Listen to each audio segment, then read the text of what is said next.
एक बार सदगुरु कबीर अपनी कुटिया में बैठे थे।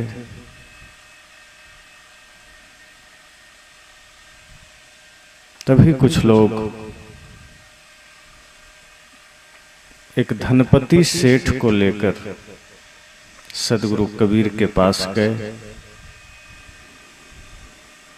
सदगुरु कबीर के पास जाने के बाद सबने दंडवत किया, बंदगी किया और वहां बैठ गए। तभी कुछ लोग जो जिज्ञासु थे उन्होंने परिचय दिया कि सदगुरु देव कबीर साहब जी, ये जो हमारे साथ आए हैं ये धनपति सेठ हैं, बहुत बड़े सेठ हैं, बहुत बड़े आदमी हैं। हमारे इलाके के सबसे बड़े आदमी। सदगुरु कबीर ने बड़े ही भाव से देखा, गौर से देखा, ऊपर से नीचे देखा और कहा कि लंबाई तो तुम्हारी ही जितनी लगती है, ये बड़े कैसे हो गए? लोगों ने कहा नहीं नहीं, ऐसे बड़े नहीं, ये लंबाई में बड़े नहीं। तो साहब ने कहा फिर ये कैसे बड़े हैं? कहा ये बहुत धन में बड़े हैं, धन संपदा इनके पास बहुत है और एक इनके लिए ही सिर्फ 15 से 20 नौकर साथ में रहते हैं। एक तिनका भी गिर जाए तो 5-5 नौकर दौड़ पड़ते हैं। एक गिलास पानी भी इनको उठाना नहीं पड़ता। जहां से भी जो भी है सब नौकर लगे हुए। एक भी काम इन्हें खुद करने की जरूरत नहीं पड़ती। इतने पैसे हैं कि सारे काम करने के लिए इन्होंने नौकर रख रखे हैं। बहुत बड़े आदमी। सदगुरु कबीर ने कहा कि फिर तो ये बहुत बड़ा निकम्मा आदमी। लोगों को थोड़ी आश्चर्य हुई। कहा कैसे? कहा जो आदमी अपने एक के लिए 10-10, 20-20 आदमी को फंसा कर रखता है वो बड़ा कैसे हुआ? बड़ा तो वह है जो 20-20 आदमी का काम अकेले ही कर दे, वो बड़ा है। जिसके एक के काम के लिए 20 आदमी की जरूरत पड़े वो बड़ा नहीं है, वो तो निकम्मा है, छोटा है। तब लोगों को थोड़ी बात समझ में आई।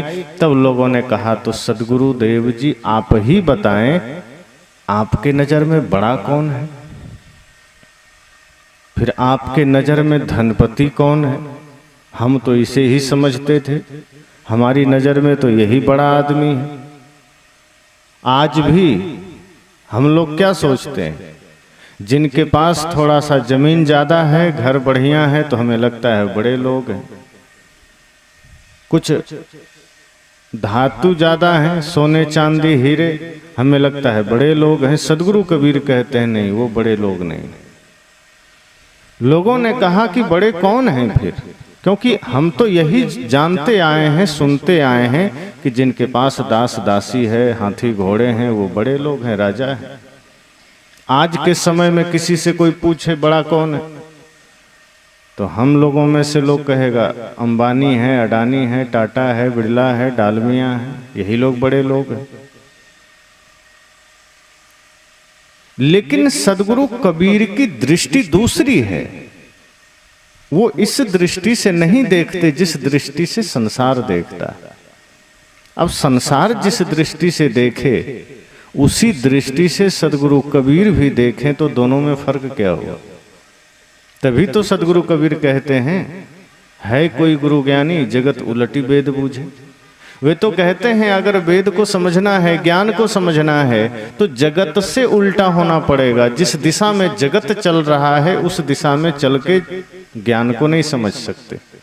जिस दिशा में भीड़ चल रही है उसी के साथ तुम चलोगे तो तुम्हें ना तुम खुद को समझोगे ना ज्ञान समझ में आएगा। क्योंकि भीड़ की अपनी कोई स्थिति नहीं होती। आप देखिए भीड़ भाड़, लोग कहते हैं ना भीड़ के साथ भाड़ शब्द जुड़ा है, तो भीड़ भाड़ में ही जाती है, उसका कोई ठिकाना नहीं है, उसके साथ कोई शुद्ध शब्द नहीं जुड़ा है। आप कहते हैं वहां बहुत भीड़ भाड़ थी, मतलब सीधी बात है, जहां भीड़ है वो भाड़ में जाएगी। सद्गुरु कहते हैं जो जगत से विपरीत हो जाए, जगत से अपने को उल्टा कर ले, वो ज्ञान को समझता है, वो सत्य को समझता है। तो सद्गुरु कबीर की दृष्टि उल्टी है जगत से, इसलिए उनकी वानियों में उलटवासियां कही जाती, इसलिए उनकी वानियां लोग सुनते हैं तो आश्चर्य में पड़ते हैं। वो कहते हैं ना, बरसे कंबल भीजे पानी, लोग समझ नहीं पाते हैं। सदगुरु कबीर की उल्टी वाणी भी, बरसे कंबल भीजे पानी, लोग कहते हैं कबीर साहब उल्टा बोलते हैं। सदगुरु कबीर उल्टा बोलते हैं, सुनने में बस लगता है, उनका अर्थ, उनका दर्शन बिल्कुल सीधा है, साफ है। तो जिस दृष्टिकोण से संसार सोचता है कि ये बड़ा आदमी, ये धनपति आदमी, सदगुरु कहते हैं नहीं, तुम जिस दृष्टि से देख रहे हो उस दृष्टि से मैं नहीं देख रहा। तुम जिन्हें धनपति कहते हो मेरे नजर में वो भिखारी हैं, वो निकम्मा हैं। तो लोगों ने कहा कैसे? सदगुरु कबीर ने कहा कभी मंदिर गए हो? लोगों ने कहा साहब हम भी जाते हैं, कभी कभी गुजरते हैं। कहा मंदिर में देखना, मंदिर के बाहर तुम जिसे भिखारी कहते हो वास्तव में वो भिखारी नहीं है। मंदिरों के बाहर आपको लाइन से बैठे हुए कुछ भिखारी मिल जाएंगे जो कहेंगे कि कुछ हमें दे दीजिए भगवान के नाम पर। कोई कुछ रुपए मांग रहा है, कोई अनाज मांग रहा है, कोई फल मांग रहा है, और कोई कोई दे भी देता है। वो बेचारा उतना ही मांग रहा है जितना उसकी भूख है, पेट के लिए थोड़ा सा मांग रहा है। सदगुरु कहते हैं कि तुम जिन्हें भिखारी कहते हो वास्तव में वो भिखारी नहीं है। मंदिर के बाहर बैठे हुए लोगों को तुम भिखारी कह देते हो कि भिखारी है, वास्तव में भिखारी नहीं है, वो जरूरत के हिसाब से मांग रहा है, तुम उन्हें भिक्षुक कह रहे हो। असली भिखारी देखना है तो थोड़ा मंदिर के अंदर चले जाना। ये जो बड़े बड़े तुम्हारे सेठ हैं, साहूकार हैं, वहां जाकर भगवान के सामने हाथ जोड़े मांग रहे हैं, एक फैक्ट्री और दे देना, एक जमीन और दे देना, मकान और दे देना, ये बड़े भिखारी।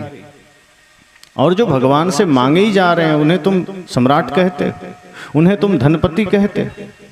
अरे धनपति तो वह है जो देना जानता है, जिसने मांगना छोड़ दिया है, जिसकी मांग खत्म हो गई, जो मांगे ही जा रहा है।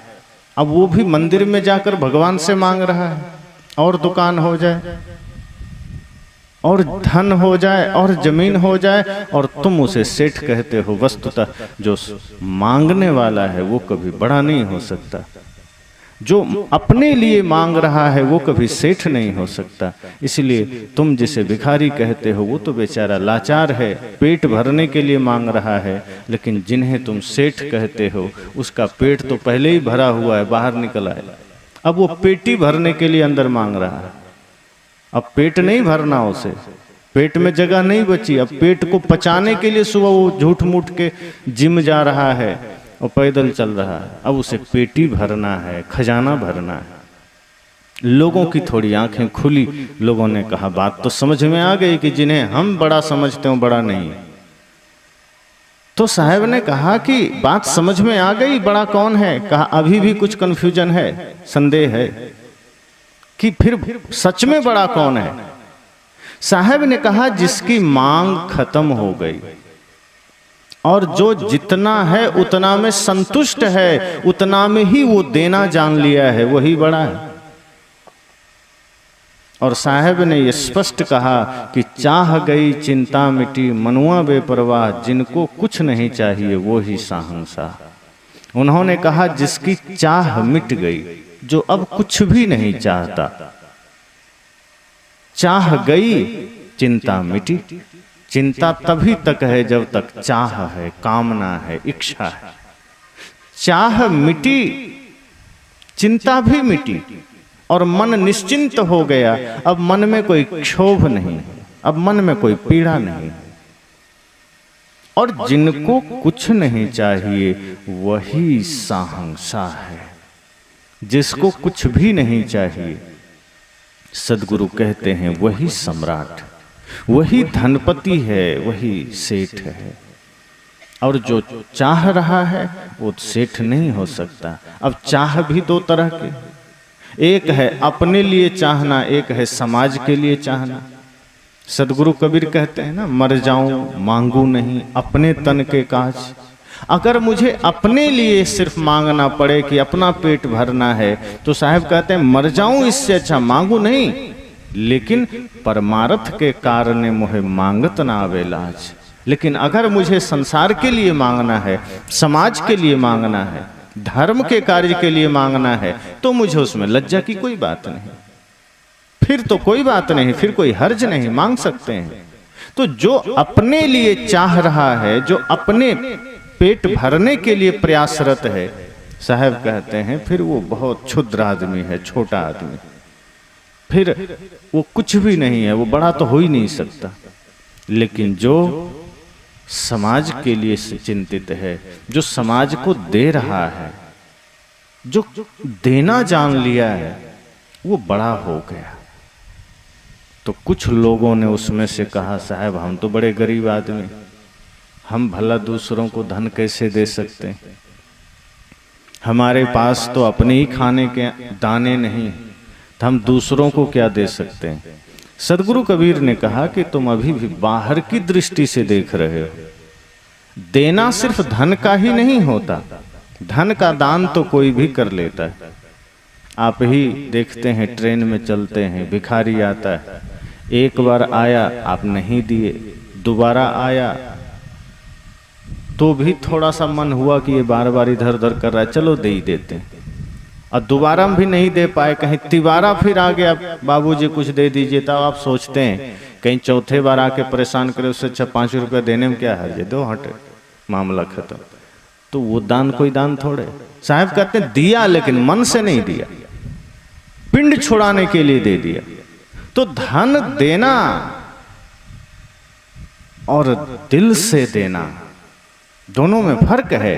साहब कहते हैं धन देना तो बड़ा सरल है, कहीं भी कोई मांगा आप चेष्टा करते हैं, चलो दे देते हैं। कोई सत्संग के लिए चंदा मांगने आ गए, सहयोग के लिए, तो कुछ लोग सोचते हैं अब मांगने आ गए हैं, चलो टाल देते हैं, कल आइएगा, आज तो नहीं है। अब कल फिर आ गए, तब सोचता है, लगता है अब ये छोड़ेंगे नहीं, आएंगे, चलो 100 रुपया लिख लीजिए, दे के पिंड छुड़ा लिए। मतलब साफ है कि देने का मन नहीं है, लेकिन अब पिंड छुड़ाने के लिए दे दिया गया।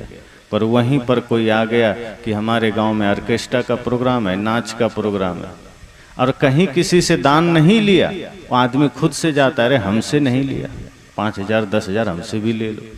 तो जब नाच का प्रोग्राम हो, ऑर्केस्ट्रा का हो, तो आदमी खुद देने को राजी हो जाता है। साहब कहते हैं नहीं, जो दिल से दिया जाए और सत्कर्म के लिए दिया जाए, धर्म के कार्य के लिए दिया जाए, समझना वही देना सही देना हुआ। तो इसलिए यह मत सोचना कि सिर्फ धन को देना ही देना है, वो तो बहुत छोटी बात है, वो तो कोई ऐसे भी पिंड छुड़ाने के लिए दे देता है। तो लोगों ने कहा फिर और क्या दिया जा सकता है, कि धन का तो अभाव है हमारे पास, हम धन से गरीब हैं। साहब ने कहा देखो 3 साधन है देने को, धन है, तन है, मन है। इसमें श्रेष्ठ मन है, क्योंकि धन से तो तुम दे देते हो, लेकिन तन से बहुत कम लोग हैं जो सेवा दे पाते हैं। और तन से भी दे दिए कि चलो सामाजिक काम है, लोग क्या कहेंगे, कुछ तो सेवा कर दें। मन से बहुत कम लोग कर पाते हैं। मन में तो यही रहता है कि अरे बहुत जरूरी काम था, फिर भी बुला लिया, चलो ठीक है कर देते हैं, अच्छा होता चुपके से निकल जाते।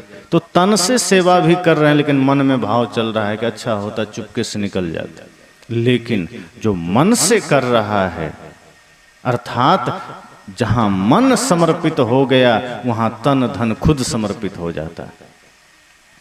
अब कोई लाचार है, उसके पास शरीर भी सही नहीं है, उसका शरीर भी सामर्थ्य नहीं रखता कुछ करने को, और धन भी नहीं है, लेकिन मन से वो शुभकामना कर रहा है, मन से वो पवित्र भाव कर रहा है। साहब कहते हैं वो भी दान है।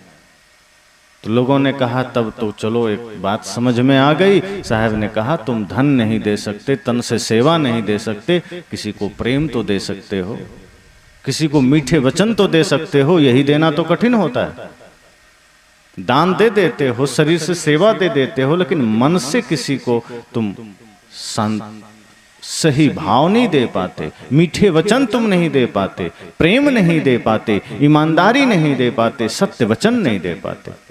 कहा अगर तुमने पवित्र भाव से कुछ दिया है, पवित्र मन से कुछ दिया है, तब वह देना सार्थक हुआ। और मन से अगर तुमने शुभ कामना भी कर दिया, वो भी देना हो गया। इसलिए महत्वपूर्ण देना है। पवित्र भाव से दिया जाए, साहब कहते हैं फिर वो बड़ा आदमी है, वो साधारण नहीं है। किसी को आप अपना कीमती समय देते हैं सेवा के लिए, साहब कहते हैं वो कोई छोटी बात थोड़े है, वो भी देना है, वो भी दान है, वो भी सहयोग है। तो साहब कहते जो देना जान गया वही बड़ा आदमी है। और जो बाहर से सिर्फ धन दौलत संपदा इकट्ठा करके बैठा है, साहब कहते हैं बहुत छोटा आदमी है। अगर उसका मन छोटा है, जिसका मन बड़ा है, दिल बड़ा है, समझना वही बड़ा है। जिसका हृदय विशाल है, आज तो आदमी के पास धन बढ़ गया, दिल छोटा हो गया। अपने ही माता पिता को हमने दिल से निकाल दिया, भाई को दिल से निकाल दिया, अपने ही मित्र को दिल से निकाल दिया। अब दिल में कहाँ है? अब हमने माता पिता को धीरे धीरे वृद्धाश्रम में भेजना शुरू कर दिया है, दिल छोटा हो गया। अब हमारा घर भले ही कितना हूँ बड़ा है, 2-4 मंजिले का बन गया, हमारे पास संपदा है, बढ़िया लग्जरी गाड़ी है, अच्छा खासा बिजनेस है, लेकिन अगर माता पिता हमारे प्रेम को तरस रहे हैं, हमारे श्रद्धा समर्पण को तरस रहे हैं, साहब कहते हैं उससे बड़ा भिखारी फिर कोई नहीं, उससे बड़ा दुष्ट कोई नहीं। आपके पास धन है, बाहर कितना है नहीं है, ये बाहर के लोग सिर्फ थोड़ा देर के लिए आपका हिसाब किताब करेंगे, लेकिन आपका हृदय कैसा है, आपका विचार कैसा है, ये महत्वपूर्ण है। तो साहब ने क्या कहा कि बड़ा वह नहीं है जिसके पास बाहर से दौलत है, बड़ा वह है जिसके पास हृदय है, जिसके पास मांग खत्म हो गई, जिसके पास चाह खत्म हो गई। जो कुछ भी करता है तो चाह नहीं रखता। साहब कहते हैं हम तो ऐसे लोग हैं जो धर्म का काम करना शुरू भी नहीं करते हैं, चाह पहले ही रख लेते हैं कि पहले ही सोच लेते हैं कुछ मिल जाए। जैसे किसी ने कहा मंदिर जाओ परमात्मा मिलेंगे, आदमी मंदिर गया भी नहीं ठीक से, इधर उधर देखने लगता है विमान आया कि नहीं परमात्मा का। अभी हम मंदिर चढ़े भी नहीं है, विमान पहले ही खोजने लगते हैं। सदगुरु कहते हैं नहीं, फिर आपका समझना कि वो बड़प्पन नहीं है, बड़ा उसी में आप बनते हैं जहां आपके जीवन में देने का भाव है। चाहे वो धन दीजिए, चाहे तन से सेवा दीजिए, चाहे मन से शुभकामना दीजिए, किसी को प्रेम दीजिए, किसी को मीठे वचन दीजिए। और यही कठिन काम है। लेना तो हम जान गए, देना नहीं जाने। एक संत जा रहे थे अपने शिष्य के साथ, एक द्वार पर रुके, घर में आवाज दिया कुछ भिक्षा दे दो। एक छोटी सी बालिका निकल कर आई, वो कहती है गुरुजी क्षमा करें, माता पिता बाहर गए हैं, घर में कुछ भी नहीं है, हम सब गरीब लोग हैं, कुछ भी नहीं है, क्या दे दें। संत ने कहा कि ऐसे निराश मत करो, कुछ तो दे दो। उसने कहा कुछ भी नहीं है गुरुजी। संत ने कहा अपने द्वार पर एक मिट्टी का ढेला ही उठा के दे दो। तो गुरु जी के साथ में जो साधक थे, संत थे, शिष्य थे, वो देखने लगे कि अपनी कुटिया तो पूरा जंगल में है, अब वहाँ मिट्टी का पूरा ढेला ही ढेर चारों तरफ बिखरा पड़ा है, गुरुजी यहाँ एक छोटा ढेला क्यों मांग रहे हैं। गुरुजी का दिमाग खराब तो नहीं हो गया? ढेला तो अपनी कुटिया के पास बहुत सारा है, लेकिन अब शिष्य तो शिष्य है, वो गुरु थोड़े है। शिष्य अपने हिसाब से सोच रहा है, गुरु अपनी दृष्टि से सोच रहे हैं। गुरुजी ने कहा बेटी एक छोटा सा मिट्टी का टुकड़ा ही दे दो। शिष्य को बड़ा आश्चर्य हो रहा है, मिट्टी का टुकड़ा मांग रहे हैं, क्या करेंगे, खाएंगे क्या, कि वहां मिट्टी कम है? हम लोग तो खुद ही जंगल से आए, शहर से तो आए नहीं। बालिका ने उठाकर मिट्टी का टुकड़ा उनके झोली में डाल दिया, वो घर चली गई। गुरुजी आगे आगे, शिष्य पीछे, उसके मन में खुजली हो रही है कि गुरुजी मिट्टी का ढेला लिए क्यों। अब वो बार बार पीछे से, गुरुजी हमको शंका हो रही है, आप ठीक तो हैं, स्वस्थ हैं कि नहीं? क्यों, क्या हुआ? कहा आज आप मिट्टी का ढेला मांग लिए हैं, क्या करेंगे? अपनी कुटिया तो पूरा मिट्टी के बीच में है, आप फिर भी मिट्टी का ढेला मांग लिए। संत ने कहा बात वो नहीं, ये मिट्टी का ढेला मैंने इसलिए नहीं मांगा कि वहां मिट्टी कम है या मिट्टी की जरूरत है। कहा फिर आपने क्यों मांगा? कहा वस्तुतः आज उस घर में कुछ भी नहीं था देने को, वो मना कर दे। अगर कल को धन धान्य से वह घर संपन्न भी हो गया और देने का भाव नहीं है, तो कल कोई द्वार पर आ गया तो वो दे ना पाएगी, क्योंकि देना नहीं जाना। इसलिए मैंने सिर्फ देने का भाव बना रहे, इसलिए मैंने कहा मिट्टी का ही सही ढेला डाल दो, ताकि उसके मन में रहे कि कुछ देना चाहिए। इसलिए मैंने कहा मिट्टी की हमें आवश्यकता नहीं है, उसके भीतर वो देने का भाव बना रहे, उसके भीतर संकीर्णता ना आ जाए, संकुचित भावना ना आ जाए। तो महत्व इस बात का है कि हम आज भूल गए, देना ही भूल गए। साहब कहते हैं धन तो भूले ही, मन देना भूल गए, प्रेम देना भूल गए। हम समाज में एक दूसरे को अब नफरत देते हैं, घृणा देते हैं, ईर्ष्या देते हैं और इन्हीं चीजों से अपने को बड़ा समझते हैं। अगर हमारे द्वारा किसी को शीतलता ना मिली, हमारे द्वारा किसी को सहायता ना मिली, हमारे द्वारा किसी को मीठे वचन ना मिले, तो हम बड़ा कैसे हुए? इन बाहरी चीजों से हम बड़े नहीं बनते हैं। साहब कहते हैं कि ये जो तुम सोचते हो कि बाहर की चीजों से तुम बड़े हो गए, साहब कहते नहीं, तुम बड़े उससे नहीं बनते, बड़े बनते हो बड़े स्वभाव से, बड़े बनते हो भाव से। अगर तुम्हारे पास भाव है, प्रेम है, तब तुम बड़े बनते हो। साहब तो कहते हैं बड़ा हुआ तो क्या हुआ, जैसे पेड़ खजूर, पंथी को छाया नहीं, फल लागे अति दूर। कहा बड़ा हुआ तो क्या हुआ, खजूर के पेड़ को देखो कितना बड़ा हो जाता है, और अभी गर्मी में वहां कोई छाया के लिए जाए तो मिलेगी छाया? नहीं मिलेगी। साहब कहते हैं ऐसे ही बड़ा होने का क्या अर्थ है? अरे बड़ा बनो, लेकिन ऐसा बड़ा बनो कि दो चार आदमी तो तुम्हारे पास छाया ले ही सके, कुछ तो लोग तुमसे शीतलता ले ही सके। अगर आपके पास धन है तो वो धन से आप बड़ा नहीं बनेंगे, धन से बड़ा तब बनेंगे जब वह धन आपका धर्म का कारण बनेगा। अगर आपके पास बल है, उस बल से आप बड़ा नहीं बनेंगे, जब वह बल धर्म का कारण बनेगा तब आप बड़ा बनेंगे। इसलिए आप उदाहरण सुनते हैं कि कुंभकर्ण के पास बल था, बहुत बल था, लेकिन उसका बल लोगों को परेशान करने के लिए था, लोगों को दुख देने के लिए था, पीड़ा देने के लिए था। इसलिए वह बल उसका अधर्म का कारण बन गया, पाप का कारण बन गया। लेकिन हनुमान जी के पास जो बल था वो लोगों को सांत्वना के लिए, लोगों के कल्याण के लिए, त्राण के लिए, समाज उत्थान के लिए था। वो अपना बल का प्रयोग कभी भी किसी को मारने के लिए नहीं किए, दुष्टों को भले ही सजा देने के लिए किए, ताकि सामान्य आदमी जो मनुष्य है, जो निर्जीव प्राणी जिसे कहते हैं ना जंगलों में कि जो लाचार है, राक्षस लोग उसे निर्जीव समझते थे, इसमें कुछ जान है, इसको तो हम ऐसे ही कुचल देंगे गाजर मूली की तरह। जिसमें जान होते हुए दबंग लोग समझते हैं कि तो गाजर मूली है, साग है, इसको तो ऐसे ही मसल दो, कुछ नहीं है ये। हनुमान जी उन्हीं लाचार लोगों के लिए, उन्हीं असहाय लोगों के लिए अपना बल का प्रयोग करते थे, तो उनका बल धर्म का कारण बन गया। सद्गुरु कहते हैं आप बड़े हैं किस लिए? आपका ज्ञान, आपका बल, आपका धन समाज उत्थान का कारण बने। अगर आपके पास ज्ञान है तो आज ज्ञान भी लोगों को परेशान कर रहा है। अब देखिए कोर्ट कचहरी में बड़े बड़े वकील को ज्ञान है, लेकिन वो 2 नंबर काम चल रहा है।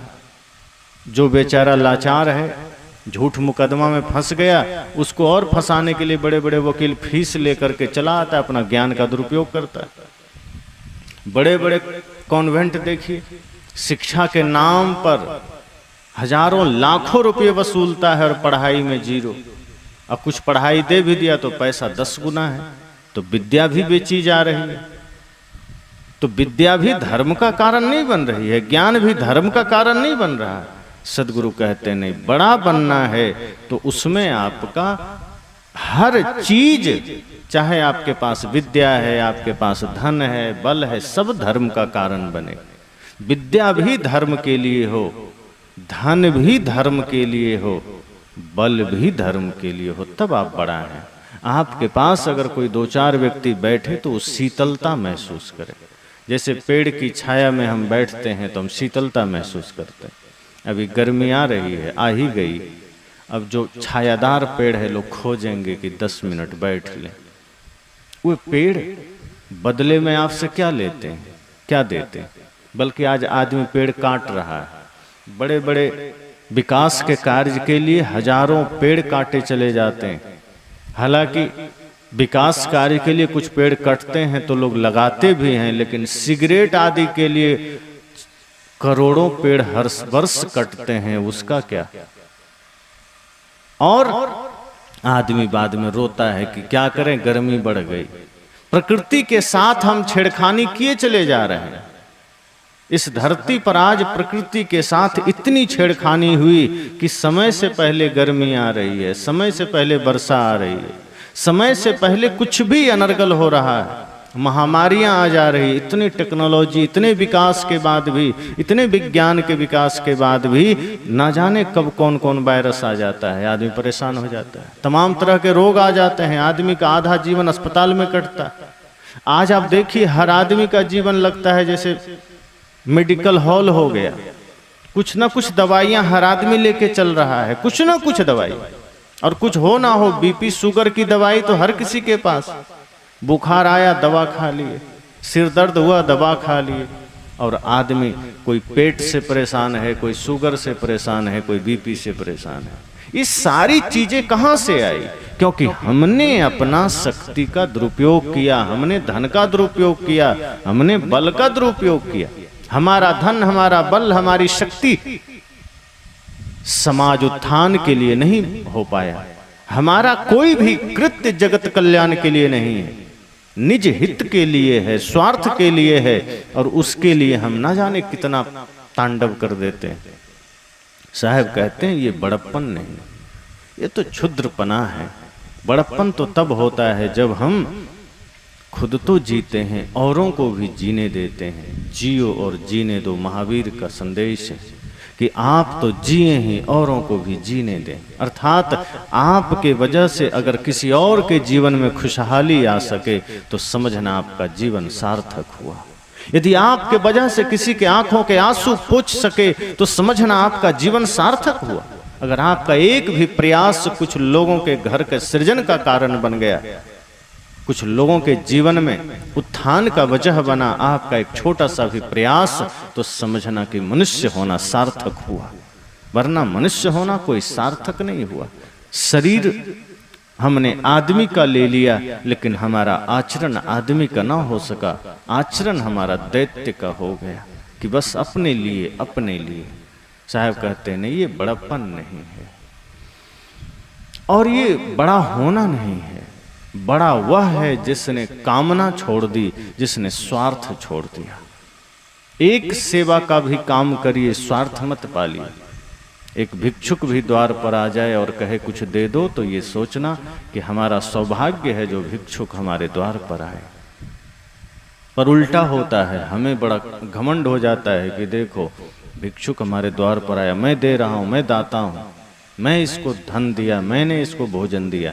सदगुरु कहते हैं कोई भिक्षुक द्वार पर आए तो कभी मत सोचना, ये सोचना कि कितनी कृपा की इन्होंने कि मुझे अवसर दिया सेवा का। और जो भिक्षुक आज आपके द्वार पर आए हैं वो पहले वो भी सेठ रहे हैं, लेकिन वो कभी किसी को कुछ दिया नहीं, तो अब वो भिखारी बन गया। और यदि आपने यह भाव रखा कि मैं दे रहा हूं, तो भिखारी का कटोरा कब आपके हाथ में आ जाएगा कोई नहीं जानता। इस धरती पर राजा को रंक होते देर नहीं लगता और रंक को राजा होते देर नहीं लगता। इसलिए किसी भिखारी को देखकर मजाक मत उड़ाना कि भिखारी है। वो भिखारी नहीं, वो पहले का सेठ ही है वो, लेकिन पहले वो गड़बड़ी किया है, तो इसलिए आज वो भिखारी बना है। अगर वही काम आज हमने किया है तो हमें भी भिखारी बनते देर नहीं लगे। इसलिए सदगुरु कहते हैं भिक्षुक भी द्वार पर आए तो ये सोचना कि नहीं मेरा कुछ नहीं, यह भाव रखना कि मेरा मुझ में कुछ नहीं, जो कुछ है सो तोर, तेरा ही तुझको सौंपता क्या लागत है मोर। अगर आपने भिक्षुक को भी कुछ दिया तो ये सोचना ये इसी का था, इसलिए मैंने दे दिया, मेरा कुछ नहीं। भिखारी तो छोड़िए, सदगुरु संत तो यह भी कहते हैं अगर आप अपने बच्चों को भी पढ़ा लिखा रहे हो तो यह लालसा मत रखना कि बुढ़ापे में सेवा करें। अगर आपने यह लालसा करके पढ़ाया तो बुढ़ापे में बड़ा दुख मिलेगा। स्वार्थ कभी भी सुंदर फल बनकर नहीं आता। जहाँ स्वार्थ आप पालते हैं वहाँ आपको परिणाम बुरा मिलता है। सदगुरु कहते हैं बच्चे को भी पढ़ाना तो यह भाव से कि बस मेरा दायित्व मैंने निर्वहन किया, उसकी वो जाने वो करे जो करे, मैंने अपना कर्तव्य निभाया, जो उसका था मैंने उसे दे दिया, बस वो जाने। जब निस्वार्थ भाव से आप बच्चे की सेवा करेंगे आप देखेंगे कि वही बच्चे फिर श्रवण कुमार की भांति आपकी सेवा करेंगे। लेकिन जहाँ कामना पहले आ जाती है, स्वार्थ पहले आ जाता है, फिर आप कितनी भी सेवा कर दो वो फिर उल्टा पड़ता है। तो साहब कहते हैं बड़ा बनना है तो चाह छोड़ दीजिए, कामना छोड़ दीजिए, कोई कामना मत करिए, किसी से कोई कामना नहीं। किसी की सहायता किए तो कोई कामना नहीं कि हमने सहायता किया, ये सोचना भूल जाना। सदगुरु कहते हैं पुण्य करके भूल जाओ। हम पुण्य को याद रखते हैं और पाप करके भूल जाते हैं। साहब कहते हैं पाप करो तो स्मरण रखो कि हमने भूल किया है, दोबारा नहीं करेंगे। अब पुण्य करो तो याद मत करो। पुण्य अक्सर हम यही उल्टापन कर जाते हैं कि पुण्य करते हैं तो पूरा ढिंढोरा पिटवाते हैं, जहां जाते हैं मेरा भी नाम घोषणा कर दो, मैंने भी इतना किया। लेकिन पाप किया तो चुपचाप छिप करके एक जगह है, लेकिन वो पाप जब छिपाया जाता है तब वो बहुत भयंकर रूप में निकल कर आता है। पुण्य आप छिपाएंगे तो वो भी निकलेगा, लेकिन वो निकलेगा खुद से तो आपकी खुद प्रशंसा होगी। और पाप को हम छिपाते हैं और जब वो निकलता है तब हमारी और जग हंसाई होती। इसलिए सदगुरु कहते हैं पाप अगर जीवन में है तो उसको ढकना मत, और ना तो पाप करने की चेष्टा करना। अगर कोई त्रुटि हो जाए तो सच्चे गुरु के पास जाकर अपने पापों को की गठरी को खोलना, ताकि गुरु आपको मार्ग बताएंगे। उस पर पर्दे मत डालना, पर्दे डालने से वो पाप ढक तो जाएंगे। अब जैसे यहाँ बहुत भयंकर कोई दुर्गंध युक्त गंदगी होती और नीचे उसको हटाए बिना उस पर ये चटाई डाल दी गई होती तो एक आध घंटे तो शायद पता ना चलता, लेकिन 2-4 घंटे बाद वो गंदगी अपने ही सबको बैठने नहीं देती, सबको उठा देती। भले ही ढकी है लेकिन उसकी दुर्गंध तो सबके पास जाती। सदगुरु कहते हैं ऐसे ही हम पापों को तो छिपाने की चेष्टा करते हैं, दबाने की चेष्टा करते हैं, ढकने की चेष्टा करते हैं। और हम कोई पुण्य का काम करते हैं, कोई धर्म का काम करते हैं तो उसको हम पूरा उजागर करते हैं। उल्टा है। इसलिए कुछ भी करिए उसमें चाह मत करिए।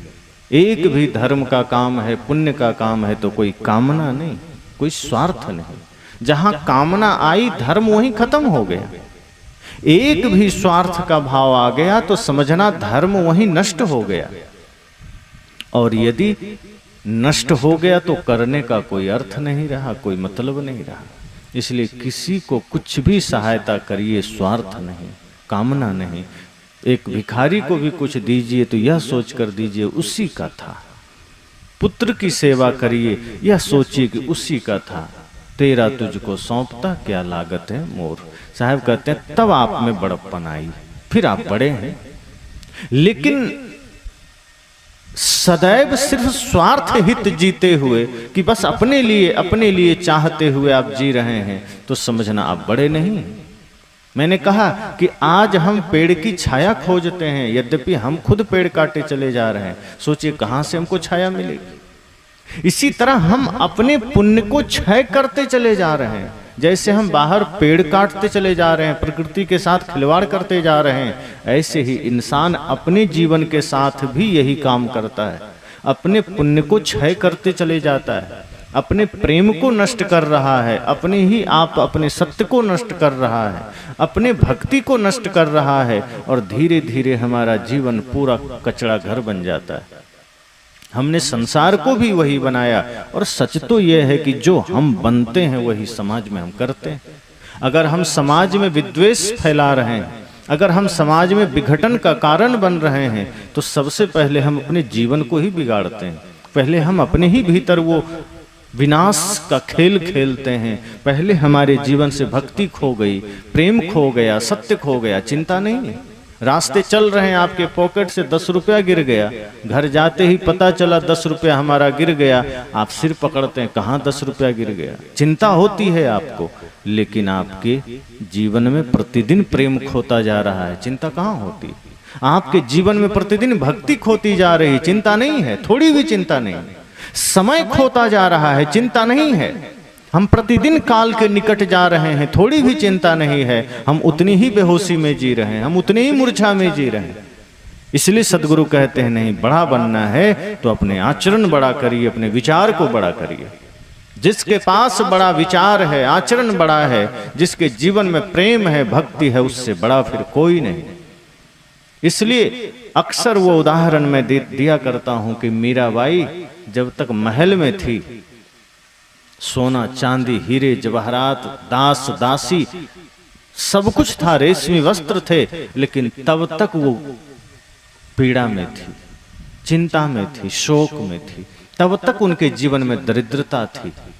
लेकिन जब गुरु का संग मिला और उन्होंने सोना चांदी का त्याग कर दिया, गृह त्याग कर दिया, सारे राजसी वस्त्र त्याग दिए, और जब फकीरी वेश धारण करके वन में चल दी, गलियों में चल दी, तब उन्होंने कहा पायो जी मैंने राम रतन धन पायो। जब तक धन पास में था तब तक वो कही मैं तो बहुत गरीब हूं, कुछ नहीं मेरे पास, कुछ भी नहीं है।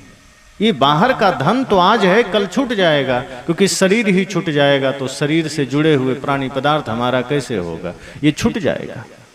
लेकिन जो मेरा है वो तो पाया ही नहीं। लेकिन जब गुरु के संग में गई तब उन्हें पता चला, राम का पता चला, ज्ञान का, स्वयं का, आत्मा का पता चला। तब उन्होंने कहा पायो जी मैंने राम रतन धन पायो, वस्तु अमोलक दी मेरे सतगुरु कृपा करी अपनायो। कि सदगुरु ने अब वह धन बता दिया जो कोई लूट नहीं सकता, कोई छीन नहीं सकता। खर्चे नहीं कोई चोर न लूटे, दिन दिन बढ़त सवायो। कहा यह तो ऐसा धन है, प्रेम का, ज्ञान का, आत्मा का धन, जो कोई लूट नहीं सकता है, कोई बांट नहीं सकता है।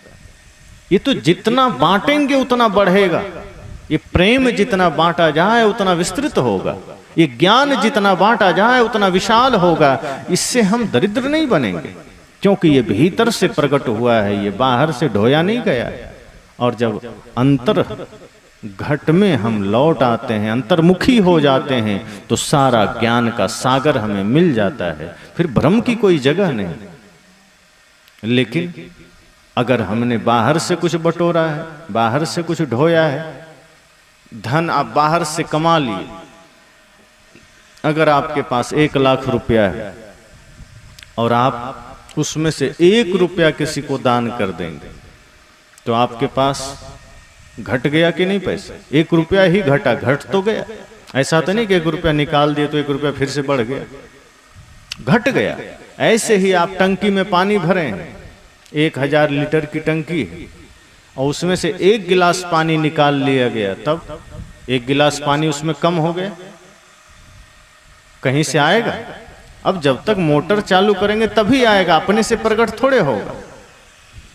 लेकिन कुआं से अगर 1 गिलास पानी निकाला जाए तब खुद से आ जाएगा, कहीं से डालने की जरूरत नहीं है, क्योंकि उसमें कहीं से डाला नहीं गया है, खुद का है।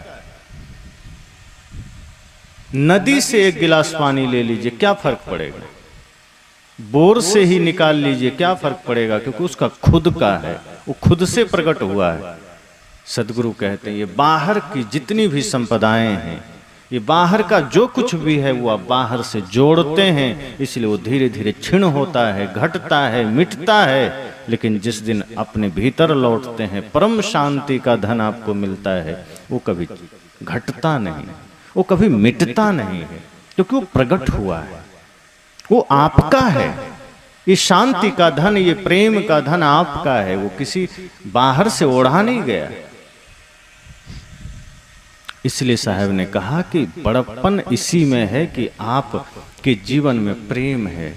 जिसके जीवन में प्रेम है, भक्ति है, उससे बड़ा कोई नहीं। जिसके जीवन में त्याग है, जिसके जीवन में कोई चाह नहीं, साहब कहते हैं वही बड़ा है। और जिसके जीवन में कामना है, जिसके जीवन में स्वार्थ है, साहब कहते हैं उससे बड़ा दरिद्र कोई नहीं। तो बड़ा हुआ तो क्या हुआ, जैसे पेड़ खजूर, साहब कहते हैं खजूर की तरह मत बनना कि लंबाई तो बढ़ जाए, बाहर से लोग कहें बड़े आदमी हैं, लेकिन आपके द्वारा एक छोटे से साधारण से आदमी का भी अगर भरण पोषण ना हो सका, आपके धन से किसी के जीवन को, किसी असहाय के, किसी बेसहारे का अगर काम न बन सका, आपका बल किसी निर्बल का बल न बन सका, आपका धन किसी निर्धन का धन न बन सका, तो साहब कहते हैं फिर ये आपका बड़प्पन खजूर की भांति है और उससे ज्यादा कुछ नहीं। अगर पीपल की तरह विशाल बनना है तो हर किसी को अपने पास आने दो और ये सोचिए कि ये जो कुछ भी मेरा है सबका है। अर्थात अगर कोई लाचार मिले, कोई दीन दुखी मिले, चेष्टा करिए कि जो बन सके सामर्थ्य अनुसार। साहब ये नहीं कहते कि पूरा धन एक ही दिन में लुटा दो, कि खेत किसी और को लिख दो। साहब ये नहीं कहते, अपने जीने खाने के लिए रखिए, परिवार है, भरण पोषण करिए, धन रखिए, अपने समाज के लिए जो बन पड़े करिए, लेकिन उसी में से जितना संभव हो सके किसी दीन दुखी लाचार की सेवा भी करिए और निस्वार्थ भाव से करिए, कोई कामना लेकर मत करिए। सेवा जबरदस्ती नहीं है कि सदगुरु संतों ने कहा है तब करना है पुण्य मिलेगा। साहब कहते हैं अधूरे मन से और बोझिल मन से सेवा नहीं होती। सेवा सदैव प्रसन्नता से, अगर आप प्रसन्न मन से सेवा कर रहे हैं तो छोटा सा भी कोई काम करेंगे वो सेवा के रूप में गिना जाएगा। और यदि बोझिल मन से आपने 1000 आदमी को भी खिला दिया, वो सेवा में नहीं आएगा। एक मास्टर ने बच्चों से कहा कि कुछ सेवा का काम करना, बहुत सिखाया, बहुत बढ़िया समझाया, तो बच्चों ने सोचा सेवा जरूरी है। का बेटा बहुत जरूरी है, सेवा करना चाहिए, सेवा बहुत जरूरी है। तो बच्चों ने कहा गुरुजी मतलब जैसे क्या सेवा कर सकते हैं? कहा अब देखो कोई डूब रहा है उसको निकाल दो, कोई लाचार है रोड पार करना चाहता है, कोई बूढ़ी है कोई बूढ़ा है उसको रोड पार करवा दो, किसी भिखारी को कुछ दे दो। कहा ठीक है गुरुजी समझ गए। दूसरे दिन सभी बच्चे आए तो मास्टर साहब ने पूछा कि हमने सबको बोला था कि कोई कोई सेवा का काम किया करो, तो तुम में से किसी ने कुछ सेवा किया? तो 3 लड़के खड़े हो गए। कहा हाँ गुरुजी मैंने कल सेवा किया। कहा अच्छा चलो पहला तुम बताओ तुमने क्या सेवा किया? उसने कहा गुरुजी कल मैंने एक बूढ़ी औरत को रास्ता पार करवाया। कहा चलो बहुत अच्छी बात है, बहुत नेक काम तुमने किया है कि बूढ़ी माँ को तुमने सड़क पार करा दिया, लाचार रही होंगी, चलो आशीर्वाद है। दूसरा तुमने क्या किया? उसने कहा सर मैंने भी एक बूढ़ी औरत को रास्ता पार कराया। तो मास्टर ने सोचा कि तुमको भी बूढ़ी औरत मिल गई? कहा हाँ हमें भी, हाँ हमने भी करवाया। अच्छा ठीक है। तीसरे से पूछा तुमने क्या करवाया, तुमने कौन सी सेवा किया? तीसरे ने कहा सर मैंने भी एक बूढ़ी औरत को रास्ता पार करवाया। तो मास्टर साहब को शंका हुई, उसने कहा अरे भाई तुम 3 को 3 बूढ़ी औरत मिल गई सेवा करने को, रास्ता पार कराने को? तीनों ने कहा 3 कहाँ, एक ही को हम तीनों ने मिलकर पार करवाया। तो कहा इतनी लाचार थी कि 3 की जरूरत पड़ गई उस पार करने में?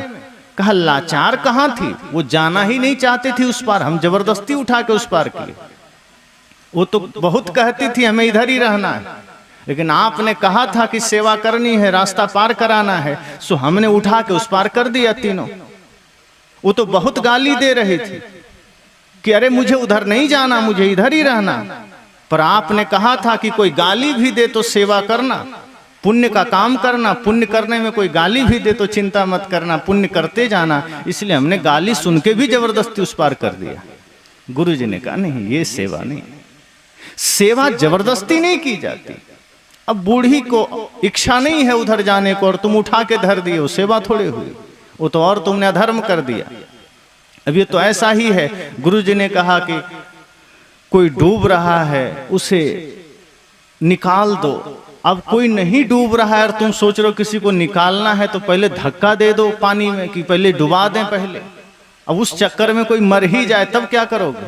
ये तो ऐसा ही है कि नहीं डूब रहा है तो जबरदस्ती पहले डुबाओ फिर निकालो। संत कहते हैं नहीं, सेवा निस्वार्थ है, बिना कामना के, बिना दबाव के, प्रेम से, निश्चल मन से। जब निश्चल मन से सेवा होगी, साहब कहते हैं, तब आप बड़े हो गए, फिर आप में बड़प्पन आ गया। और सबसे बड़ी बात है कि जब आदमी बड़ा होता है तब वो खुद को छोटा समझने लगता है। ये सबसे बड़ा गुण है बड़े होने का। और जब तक वो खुद को बड़ा समझ रहा है, समझ जाना वो भी बहुत छोटा है। जब तक लगे कि हाँ मैं बड़ा हूं, मैं बड़ा हो गया, तो समझना कभी छोटा है। जब बड़े हो जाएंगे खुद लगेगा कि मैं तो बहुत छोटा हूं। आप देखिए, जब राजस्व यज्ञ चल रहा था तो सबने ड्यूटी लिया सेवा का कि हमें जो विभाग है, भोजन भंडारे का, अतिथि के लाने ले जाने का, अन्य व्यवस्था का, सुरक्षा का, सबने ले लिया। श्री कृष्ण जब आए, कहा भैया हमें भी कुछ दे दो, कुछ सेवा का काम हमें भी दे दो। पांडवों ने कहा प्रभु आप तो कुछ बचा ही नहीं, अब आपको क्या विभाग दें, वैसे भी आप क्या कर सकते हैं? कृष्ण ने कहा क्या तुम सब में हम ही एक निकम्मा है, हम कुछ नहीं कर सकते, हमें भी कुछ दो। तो लोगों ने कहा अब कोई विभाग बचा ही नहीं, सारी ड्यूटी बंट गई। तो कृष्ण ने कहा कि आदमी जैसा होता है, जैसा सोचता है, वैसा काम खोज लेता है। मेरे लिए अभी भी 1-2 काम बचा हुआ है। पांडवों ने कहा अब तो कोई काम नहीं बचा। का बचा है? कहा जो अतिथि संत आएंगे उनका चरण मैं पखारूंगा और उनके जूठे पत्तल मैं उठाऊंगा। सबने माथा ठोक लिया, इतने बड़े भगवान होकर के ये पत्तल उठाएंगे? कृष्ण ने कहा कि वो काम मैं करूंगा। वस्तुतः उनकी यही विनम्रता उनको भगवान बना दिया। उनकी वही नम्रता, वही सरलता, कहते हैं ना झुकता है वह उस जो जिसमें जान है वही झुकता है, झुकता वही है जिसमें जान होती है, अकड़ना तो मुर्दों की पहचान होती है। सदगुरु कहते हैं जो बड़े लोग हैं उनकी विनम्रता उसी रूप में बड़ी होती है। बड़ा होने का अर्थ ये नहीं कि शरीर से बड़ा है, धन से बड़ा है। बड़ा होने का मतलब उनके जीवन में प्रेम बड़ा है, उनकी भक्ति बड़ी है, उनकी विनम्रता बड़ी है, उनकी शालीनता बड़ी है, उनका आचरण बड़ा है। बड़ा होने का अर्थ यानी कि घर बड़ा हो गया, धन बड़ा हो गया। साहब कहते हैं जिसका घर बड़ा है, धन बड़ा है, वो तो छोटा आदमी है। बड़ा हुआ है जिसका विचार बड़ा है, जिसका हृदय बड़ा है, जिसका प्रेम बड़ा है। और जिसका प्रेम बड़ा हो गया, साहब कहते हैं फिर उससे बड़ा कोई नहीं। तो इसलिए जब हमारे भीतर यह निस्वार्थ भावना आती है कि हम अगर इस जीवन में हैं, मनुष्य जीवन में हैं, तो हमसे किसी को दुख ना हो। अगर कोई भी हमारे निकट हो तो हमसे उसको सेवा मिल सके, हमसे उसको शीतलता मिल सके। जैसे अभी आम के पेड़ में आम लगेंगे, सब डालियां झुकने लगेंगी और जैसे जैसे फल बड़ा होगा डालियां झुक जाएगी। ये बड़ा होने की पहचान है। ऐसे ही और कोई जाकर के पत्थर भी मार देगा आम के पेड़ पर, तो आम का पेड़ बदले में पत्थर नहीं मारेगा, वो अपना फल गिरा देगा कि ले भाई तू पत्थर मारा फिर भी ये फल ले ले। साहब कहते हैं ऐसे ही बड़े लोगों का जीवन हो जाता है। कोई आलोचना का भी पत्थर मारेगा, कोई निंदा का पत्थर मारेगा, कोई ईर्ष्या का पत्थर मारेगा, फिर भी जो बड़े हैं वो बदले में मीठे वचन लौटा देते हैं, वो प्रेम के वचन लौटा देते हैं, वो बदले में कटु नहीं बोलते हैं, वो गाली का जवाब गीत से देते हैं, वो गाली से नहीं देते। साहब कहते हैं इसलिए सदैव यह सोचिए कि हमारे जीवन में बड़ा होना अर्थ यह रखता है कि अगर कोई भी हमारे निकट है तो उसको हमारे जीवन से शीतलता मिले, हमारा बल, हमारा धन, हमारी विद्या दूसरों के काम आए। ये पूरी सृष्टि हमें यही सिखाती है। आप देखिए चारों ओर ये संपूर्ण जगत देना सिखा रहा है। पेड़ को देखिए, बदले में हमसे क्या लेता है? कार्बन डाइऑक्साइड, जो हम नहीं ले सकते हैं, जो जहर है जो हम छोड़ते हैं, ये पेड़ वही लेते हैं और पेड़ हमें ऑक्सीजन देते हैं। हम उसको क्या दे रहे हैं? जहर दे रहे हैं। इन नदियों को हम कचरा ही तो दे रहे हैं। हम अपने देश में नदियों को माता का दर्जा दिए। क्यों?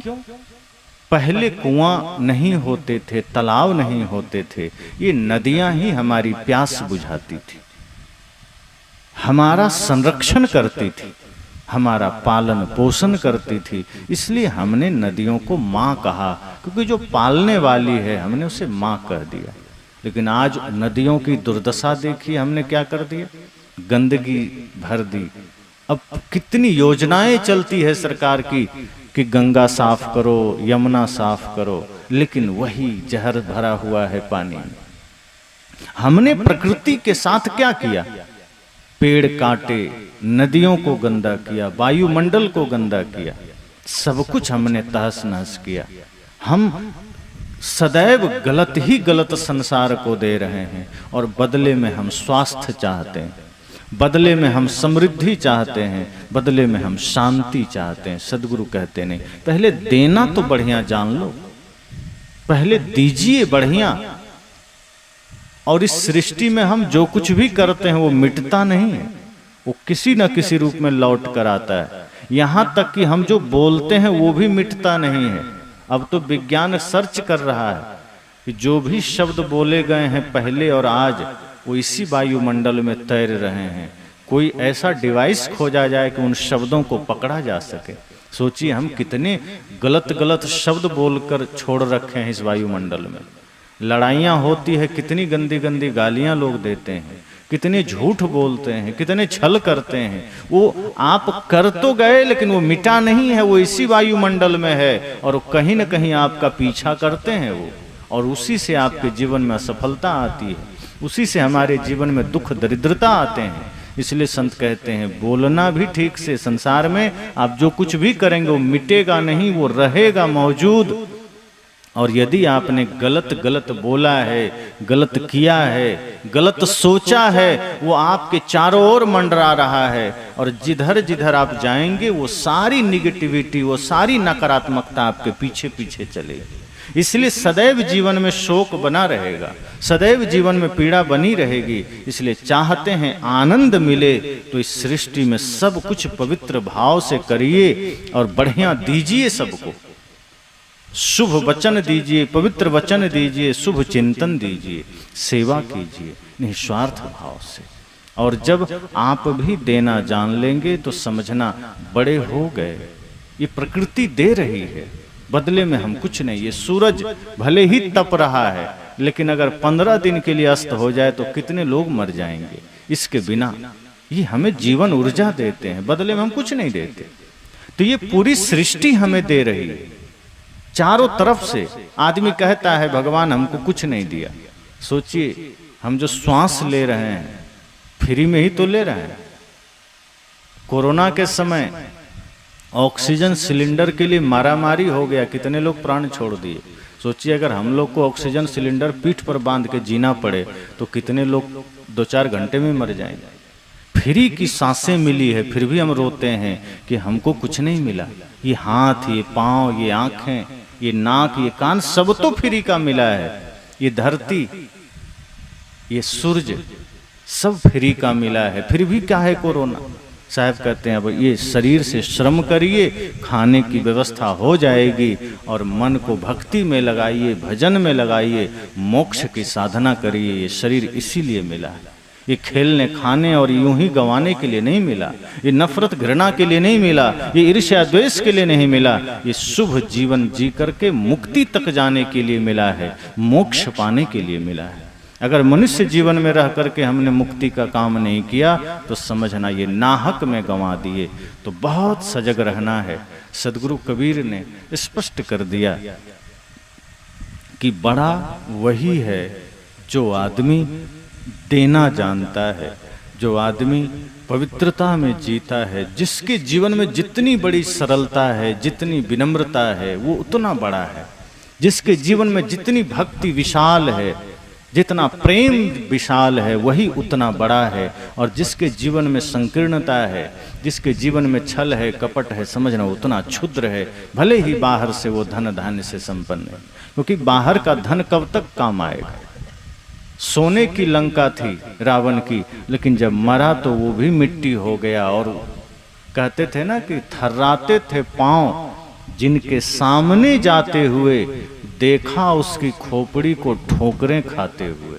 कि जब वो जिंदा था तो मृत्यु को भी दासी समझा था, लेकिन जब मरा तो इसी मिट्टी में वो भी मिला, वो सोना कामना आया, वो लंका कामना आई, वो बल कामना आया। सदगुरु कहते हैं इसलिए बाहर रूप, बाहर नाम, बाहर पद प्रतिष्ठा पा करके घमंड मत करना कि मैं बड़ा हो गया।